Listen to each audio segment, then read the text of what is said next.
So thanks for watching this video today. Today we're going to talk about the Knights Armament Company SR25 family of rifles.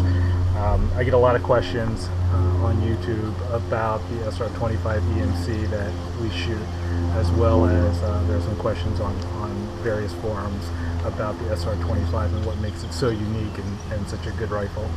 So I have two SR25s here. This is in my right hand, this is the SR25 lightweight match rifle, 20-inch barrel, and in the left this is the SR25 EMC. This particular EMC is the first iteration of the SR25 EMC family. Currently I believe Knights is at the SR25 ECC designation, and essentially the difference between the SR25 EMC and the ECC is that the ECC has a different flash hider. I believe it's the new Knights flash hider, and it also has a slick-sided rail. This variation, as you can see, does not have the slick-sided rail and has the M110 flash hider. The SR25 rifles are known to be very good guns, and they are.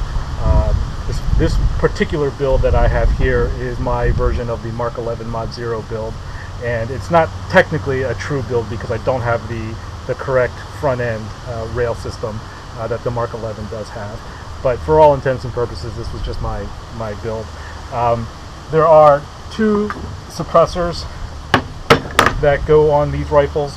The first one for the 20-inch rifle is this one, and this is essentially the Mk11Mod0 suppressor. It fits right onto the gas block, and there's a clamp down on it, and it's pretty rigid. It's real nice. So that's how that works. For the EMC, it comes with a shorter suppressor, but again, it fits right onto the rifle like that, and it clamps down. You need to have this flash hider on it for this suppressor to work. You can't put like the Surefire on or the ACC on or anything like that.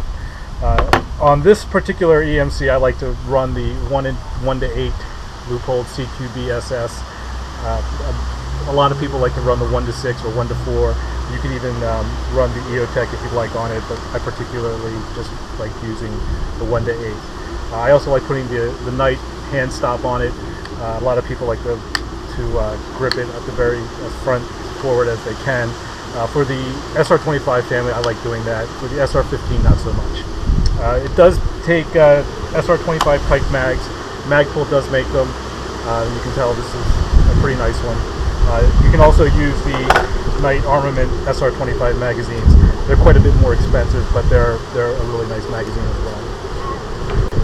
The other question that we tend to see, or I tend to get, is how does this compare with some of the other 308 AR platforms? So to that end, I have a MR762, the HK version here, and this is a great gun, and it's based on the HK 417, which is the big brother, so to speak, of the 416, and essentially this is a piston actuated AR, and this particular model, the 762, is what they would call the match rifle variation. It's got a very heavy barrel. It's non-chromed, so it's all stainless steel, and it has features on it that make it quote unquote not a military weapon, so that HK can actually sell this. The German government forbids HK from marketing or selling military weapons to civilians, which is why we don't get like a semi-automatic 416, or you don't get a semi-automatic 417, but you get the MR designation, which is match rifle.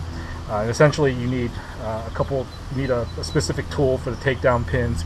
Like I said, it has a heavy profile barrel on it, and essentially this is a 417, but it's just heavier.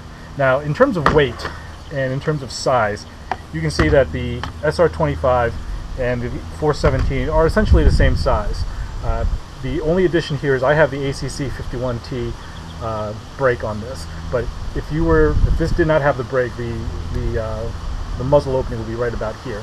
And as you can see, the HK rail is a little shorter than the Knights rail. However, this 762 is about half a pound heavier than the EMC if they were both just stock. The EMC comes in at about 9.2 pounds, I think, and the 762 comes in at about 9.7, 9.6 pounds. So they're actually not that far apart in weight. And it's also interesting because the Knight's EMC has a ball milled rifle inside the handguard here. You may not be able to see it, but essentially that's to reduce weight and still maintain the structural integrity of the barrel. So if we put suppressors on them, we put the Knight one on, and I have the AAC 762 can, and if you put them together, you can see that they're almost the same, about the same size. Maybe the HK is just a little bit longer because of the concave buttstock, but that's really about it. You can tell, if you want to look at it from this side, you can see that how they look this way and this way. I also have the Magpul carbine stock on the EMC, so it's a little bit more compact than the MR762. Now, the drawback with the 762 is that it takes proprietary magazines. This is the 10 rounder here and the 25 rounder here, and like many things HK, they are on the expensive side, but they're very durable and they work really well. They they go in and out pretty easily.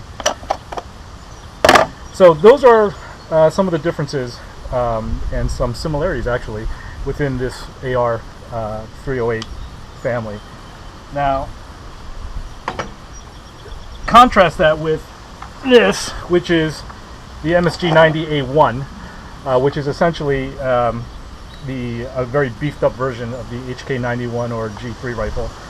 This is a 308 rifle that HK still actually sells, and it's very heavy. It comes in at about 15 pounds. And the difference between this and the PSG-1, that's a very notable 308 rifle, is that this can take a fully automatic lower. So if you have an HK Sear, you can put this in. You can put it in a pack and put it on, and essentially have a fully automatic sniper rifle if you needed one. The PSG-1, this beast, this thing weighs in at about 17 pounds, and it's enormous. It's heavy. One of the features of this gun is that the scope rail is actually welded onto the frame, and this scope is permanently attached to the mount. Now you can unscrew it and take it off, but you don't want to do that. But this is a beast of a gun, and so you can see just how far HK has come over the years from this PSG-1 to the 762. And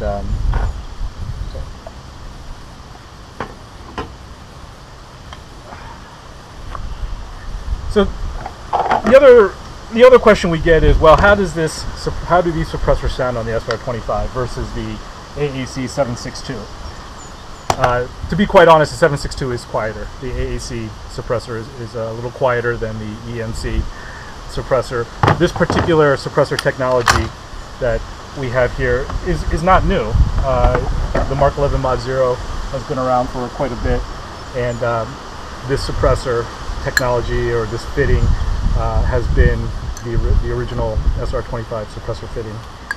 This is the NT4, which Knight makes as well, and this is rather old technology as well.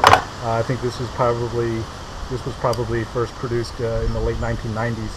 Whereas the 762 and these newer cans are obviously more recent innovations.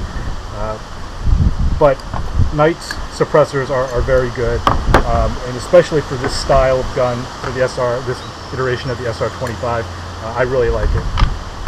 Now, as I did mention, the second iteration of the SR25 EMC, the ECC, has a different flash hider. I believe that the new flash hider is compatible with the new CQB and quick detach QD suppressors that Knight is rolling out. I don't have one yet, but plan to get one, and when I get the ECC and we actually put the MAMs on it, which is the new brake, we'll shoot that video as well.